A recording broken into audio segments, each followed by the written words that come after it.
Hello investors and traders, today I'll speak about the stock market, S&P 500, fundamental and technical analysis. And let's start with S&P 500. Let's check the wave, what they are telling us in standpoint of Elliott waves. So in my mind, as I see, most probably it was the wave A. Let's check it here, wave A is finished here.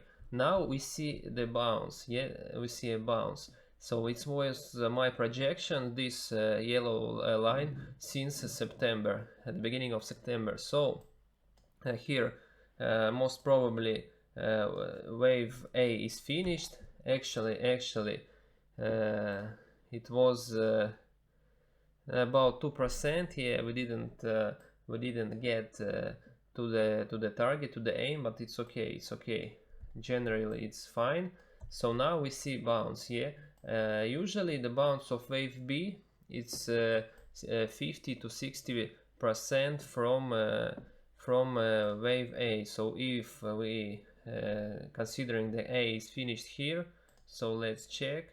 So it this square, so here I'm expecting to see the bounce. So at least 4,000 it can be the bounce of the index. So in my mind, let's move to the weekly chart. I'm expecting here, but then after the wave B will finish, I'm expecting really another move down. It will be AC. Can be a really bear attack here. It can be even faster than here. So my target is now 4,000, and let me see. From the current level, it's about 4%, 4-5%. Why not? The index moving very fast now. The stocks very fast. The things happening very fast. Here in standpoint of RSI, the momentum indicator, we can see that on the weekly basis it's still oversold a little bit. So when we would be here, maybe 60, 70, so hit here, maybe it would be a nice chance to open the short, to start short the index. Of course, it's my case scenario, so we'll see. But anyway, now of course it's long, and before November I don't see any chance to start open your shorts. Then we see the Nasdaq, the index of IT companies. Here also we see a bounce from the level of 11,000.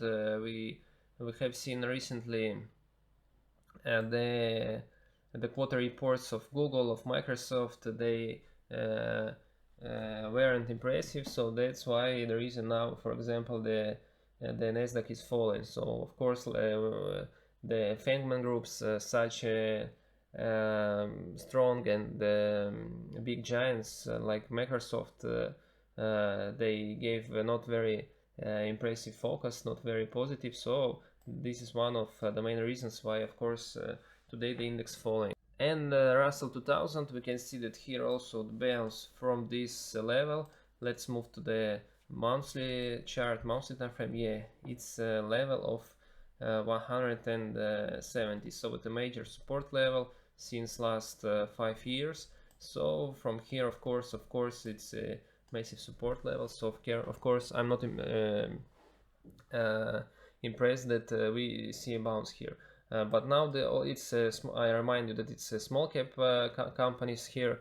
I'm not sure it's the best time to buy them now, because if we will come back to the S&P here after the wave B, it can be, we can see another string correction. It can be this one, the wave C. So that's why I'm not so heavily buying stocks, especially the small caps. It's possible that we will see another correction, maybe in 1 quarter, in 2 months from now. It's impossible. So in my mind, we shall wait. Now it's the best time to have cash in your portfolio. You know the expression, cash is king. So now I think it highly implemented.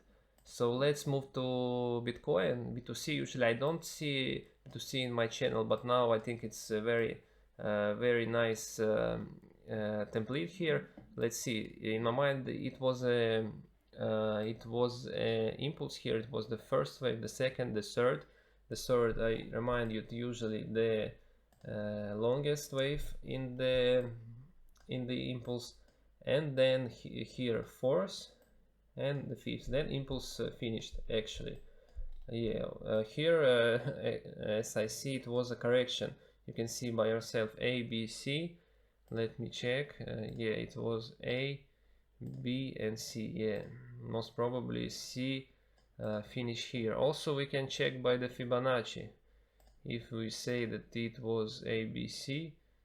So yeah, it's very clean and very, yeah, it's clean that C is here.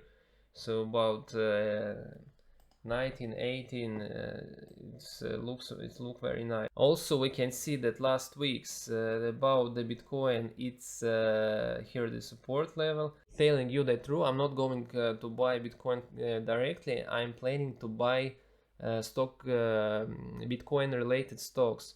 There are a list of the stocks in my mind, in my Excel, in my files.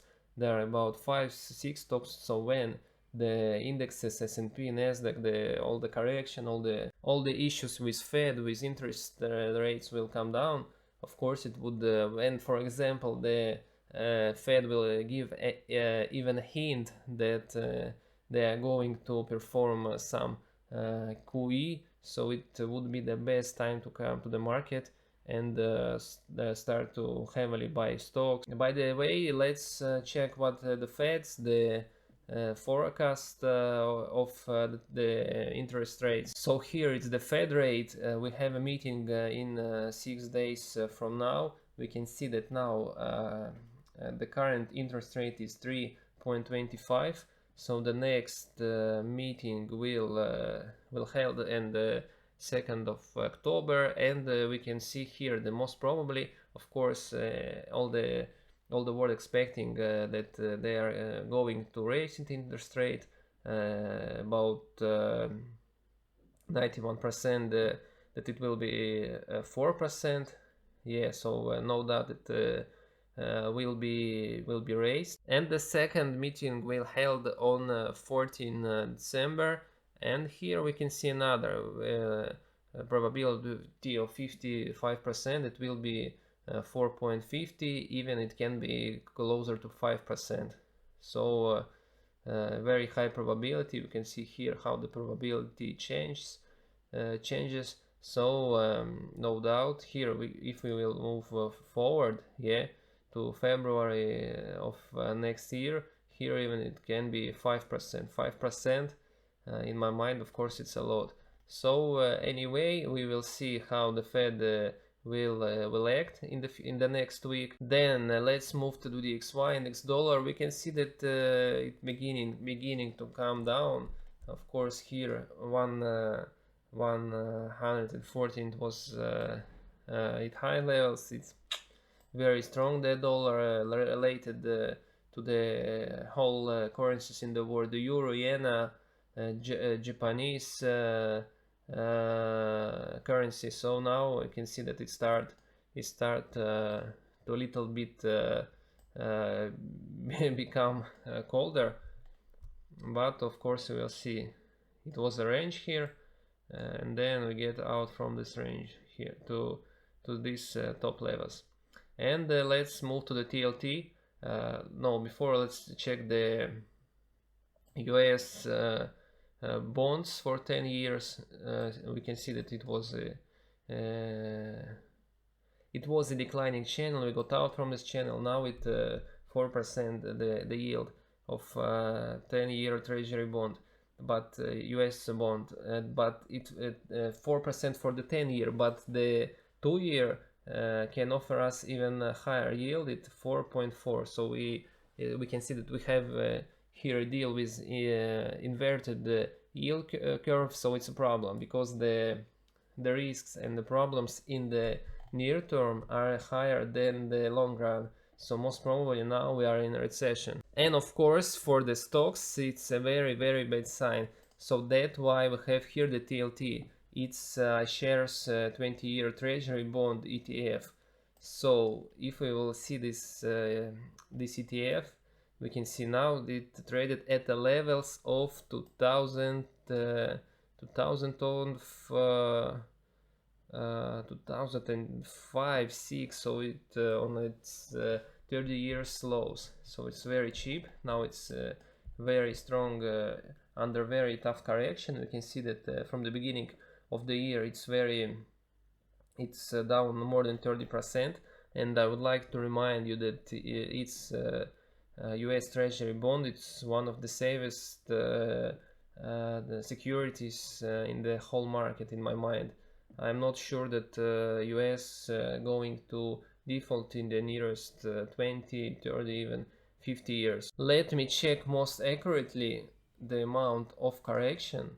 So here, yeah, most probably we even have a deal with 50% correction. Very nice, very nice. So with one of the top ideas, I think for the next year, in my mind, it's easy money. We can see that it's very oversold in the monthly time frame. It's even lower than 30.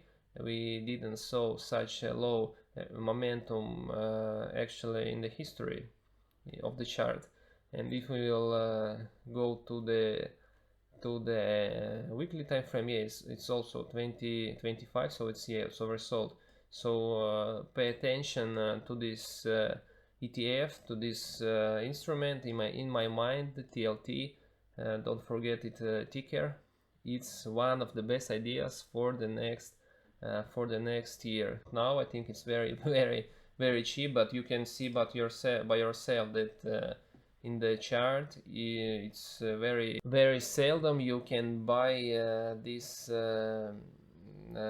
instrument so cheap. Of course, it's because of the problem with interest rates hike, with inflation and all the other stuff that happening whole this year. But anyway, I suggest you to put attention to this instrument. So if you like this video, press the like button. I have a lot of videos in my channel about stock market, stock analysis, technical analysis, fundamental analysis. So don't forget to subscribe, and see you on the next time. Bye.